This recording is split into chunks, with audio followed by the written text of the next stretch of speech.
If you aren't aware, you should go read this, which had a bunch of changes, or at least mostly to Arcane, but they talked about the class-defining things they want to change for each of these.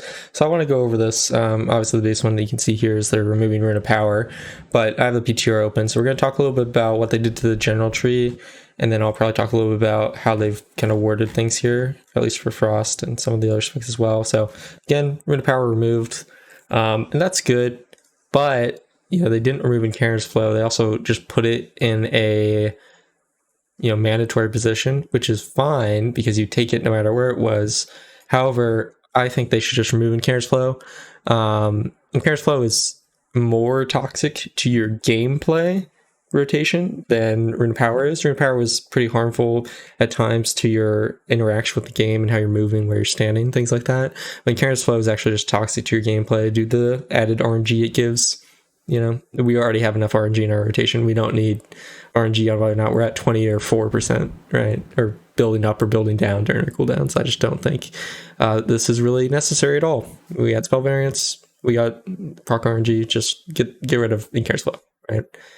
Buff us again. That's just what you did with Rune of Power. We got an aura buff for, I think, like 15% or something. Aside from that, this new journal tree is looking pretty good.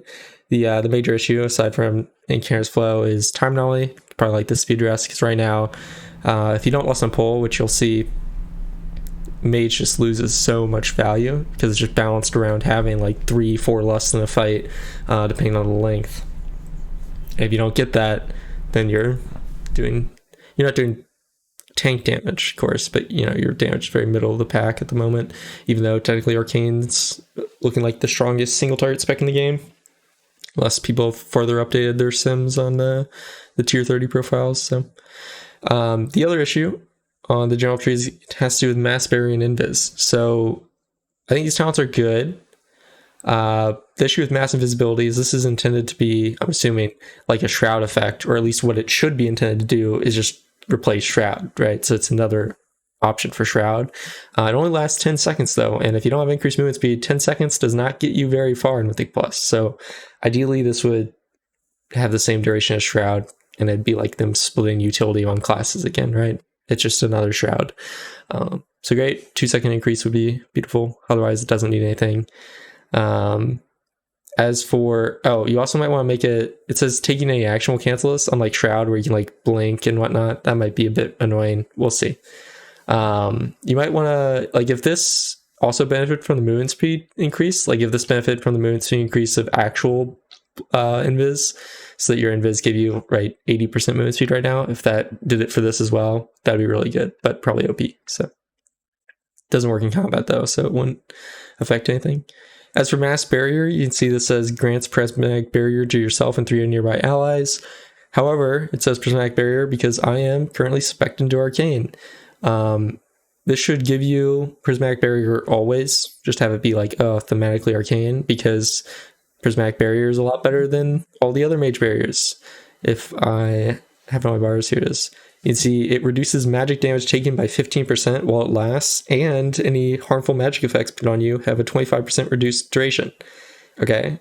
If you haven't read Prismatic Barrier before and you're saying to yourself, that sounds OP as fuck, that's because it is really OP. The Frost one slows melee attackers by 50%, and the Fire one does a little bit of damage to melee attackers. So you can see the difference here in the value that this brings between Arcane to the other specs. And yes, I suppose that gives Arcane some, good utility for raid, for just having a little bit of a DR on a small amount of people, which honestly probably won't matter much, except it's nearby allies, right? So you can just probably force it on people, which would be decent. However, it just, Prismatic Barrier is so much better. I think it would be nice if this was just always Prismatic Barrier. Make you feel better when you're taking it as Frost and Fire, because just Frost and Fire, it's probably almost never worth it to take it. But we'll see. The other thing to talk about is Ice Cold. This is good. Personally, it should probably reduce the cooldown of Ice Block by a minute or so, because right now this would be a 4-minute 70% DR, which isn't crazy. You can take these where protection talents to bring it down to 3 minutes, which is decent. And then the other thing is that Cryo Freeze actually works with this, which I'm pretty sure they're gonna nerf because because as you can imagine, healing for 80% of your health over 6 seconds while you have a 70% DR, you can see it's healing me 35,000 like every 0.2 seconds or something. That's kind of OP. I mean, it's nice. If they leave it, I'll be happy. And then the other thing I want to talk about is hypothermia should be removed. I don't think it really serves a purpose right now. Nothing in Mythic Raid can be ice blocked, so there's really no reason to limit you from... like important things. Like, for instance, I may use an old example, but on Stone Legion Generals, the soaks on the ground couldn't be ice blocked on Mythic difficulty. You still got the debuff, so you'd die if you were soaking 2 in ice block. So I don't think hypothermia exists, and that would just be overly punishing to Frost with Cold Snap, not being able to use this DR, as freely as you'd like. So, and Cold Snap does reset this, as you'd imagine. But yeah, this is pretty cool. I think they're probably going to nerf it and like nerf Cryo Freeze, but this makes Cryo Freeze playable, so I kind of hope they wouldn't. And it also gives Mage some self-healing, which they currently have none. So like that. Displacement's also bugged to show it's healing you for 20% of your HP. I think that's it's also bugged to replace invisibility too. And then Greater Invis replaces displacement. So, still some kinks to work out there, of course.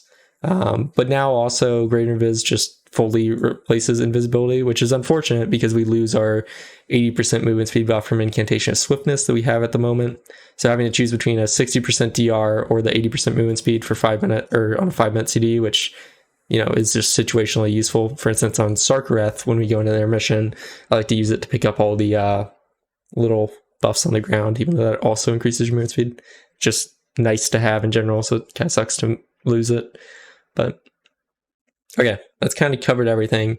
Here's the Arcane Tree. I mean, they just added Reverberate here and added some more lines. And I think we're still missing a talent. I'm not sure where the talent is that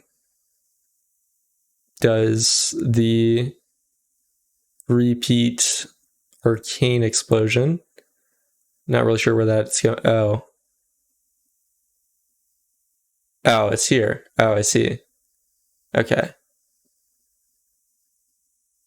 All right. That's good, I guess. You don't feel as bad spending clear casting on Arcane Explosion. Arcane Explosion's not as weak. However, with the fact that Arcane's target capped 5 with Barrage, it's going to mean you're going to spam Arcane Explosion, probably at certain target counts, which is going to lead to a 1-note AoE rotation, but we'll see. We'll see how they deal with that. All right, now let's talk a little bit about kind of what they've said here. I'm not going to go over like the capstone stuff because we just talked about that, and I'm not going to go over Arcane because, as I can just say, I think this was a good change. Our Barrage, this sounds nice. It's just a legendary from Legion. They do probably need to look at the power of Siphon Storm, but I don't think it's that bad now that they removed ROP and everything. Arcane's going to feel a lot better. Anyway. For Fire and Frost, for Fire, basically they just talked about how, Fire runs the same build in Single Turret and in Mythic Plus all the time. It's a bit problematic, especially because if you're looking at like Neltharion, for instance, in this raid, Fire is the only class in the game that can do, it's play full single target and then still just do massive AoE. So for instance, this is our P3 damage on Neltharion, right? I'm just doing this partially because I'm in Double Lust and there's a bunch of ads, but also because I'm technically in my full AoE build and the rest of my raid is playing single target or like maybe some light cleave to deal with the ads. But I'm just, Fire's just really strong for that, and it leads to it being very hard to balance Fire for single turret or AoE, which is what they just said here as well. Because if it's overpowered in single turret, it's overpowered in AoE, and even when it's mediocre in single turret, it's still overpowered in AoE, like it is right now. So, yeah. We'll see what they do. They did remove Meteor from the general tree, even though he kept shifting power, which ideally they'd kind of change the animation of shifting power, but it'd be great for Meteor to kind of go back to Fire because I think it's a really cool looking spell. It just has very bad animations, or not animations, it's very bad design. It's splitting damage and everything is just dumb. So yeah, we'll see what they do for that. For Frost, the big thing that I want to highlight here is one, they talk about how they don't like the minimal isolance builds, which is good. But the thing I have a problem with, and this is kind of cherry picking because it's their wording, is that they said the amount of talents required to make Icy Veins feel like a high impact cooldown is relatively high. So we'd like to take this opportunity to see if we can make it stand on its own a little bit more. This doesn't really sound like they're reworking Icy Veins to the extent that I want. And I mean, if you remember back to my PTR video, like the biggest frost change I want, right? I'll write this out just in case people skip past. The biggest frost change I want is critical mass, except haste for frost, remove Icy Veins, right? Because this will keep this really high haste feeling playstyle, albeit you'll have less haste, right? The critical mass version of fire is 10% increased percentage crit for 15% increased crit rating from gear. For frost, that can be like 5% increased base haste for, and still 15% increased haste from gear or something. I don't know. But it would keep that high haste feeling playstyle of Frost, which is admittedly what makes it feel nice to be doing its 3-button rotation. And then you can give it an actual CD in the form of something else, because I don't think any form of Icy Veins just remaining is going to feel satisfying. I mean, I could be wrong, obviously. I was also a proponent for them keeping AoE Ice Propulsion, so which, again, if they're really looking at Frost, I think the changes that I've looked at since then, ones that people in the Mage Discord suggested, Frostburn Mastery. This is just increases damage to frozen targets. Icicles can just be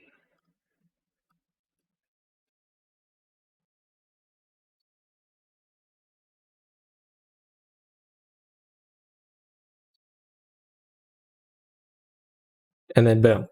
If you do these 4 things, you've just removed the anti-synergies that are causing a lot of these problems within the rotation, because most of the problems have to deal with our feedback loop with Icy Veins and also our feedback loop with our mastery. So we're going 40% into our mastery to buff our icicles, and it makes everything that doesn't generate an icicle absolute trash, like just absolute fucking dog shit. And like, our mastery can't stay the same. If you want to make Ray Frost and Glacial Spike, synergize, just the problem. Okay, they do have a certain amount of anti-synergy, but it's not like the design of the spells that's the anti-synergy. It's the design of the base rotation that's the anti-synergy, right? Because this is so restrictive, and so is the way the Icy Veins currently functions. So you just need to change the mastery. And by the way, this is the mastery from Mop. Okay, this is mastery from Mop, and this would also buff like Glacial Spiking Ray of Frost more than other abilities because they're used more on frozen targets. I mean, obviously Ice Lance is only used against frozen targets too, but just going this type of mastery is just, it's good, right? It's good. Incentivizes like strong hits, and it also incentivizes AoE shatter gameplay, which I think a lot of people find enjoyable, to freeze enemies in AoE, root them, cause a lot of crits. But yeah, and Water Alley looks cool. We have like 10 glyphs for it and haven't used it in 3 expansions, so maybe we should just make it played. I mean, you gotta remove Lonely Winter too, but this was just meant to be like a thematic thing to type. But yeah, you don't have to remove Lonely Winter and stuff. Snowstorm should scale in the opposite way. It should be like a 40-second kind of cold cooldown, because let's be honest, no one used Code of Cold for a slow really. Instead of taking 40 seconds to build up, so you have more control over it. But yeah, so to summarize, we didn't really talk that much about Fire or Arcane really, but I am a Frost person, so it's fine. They should remove Incarnate's Flow. It adds too much RNG to the current rotation that just isn't needed. You just removed Rune of Power. Why introduce another issue? You'll just be holding cooldowns, or maybe you won't, and that would just feel bad. It would create a poor sentiment towards when you're bursting and your Incarnate's Flow is trending downwards, right? As Arcane, as Fire, or even as Frost. For Time Anomaly, it's just the value between specs is disproportionate, right? getting Arcane Surge for 6 seconds is far more powerful than Icy Veins for 8 seconds. Getting Clear Casting and Fire Blast is also far more powerful than Fingers of Frost are. So ideally, in this case, I would rather they just remove the Clear Casting, Fire Blast, and Fingers of Frost, and just have Time Anomaly be a chance to either proc your main cooldown or proc Temporal Warp. If you need to reduce the RPPM, you can do that. But that would be a lot more satisfying because every time you get it, it feels impactful as opposed to you getting, this one stack of a proc, which for everything but fire feels mostly useless, even though it's relatively strong for Arcane and Fire. That proc, that is. I mean, Time Anomaly is actually the best for Frost of the 3 specs, but that's just how, because of Temporal Warp's strength for Arcane and Fire. Anyway.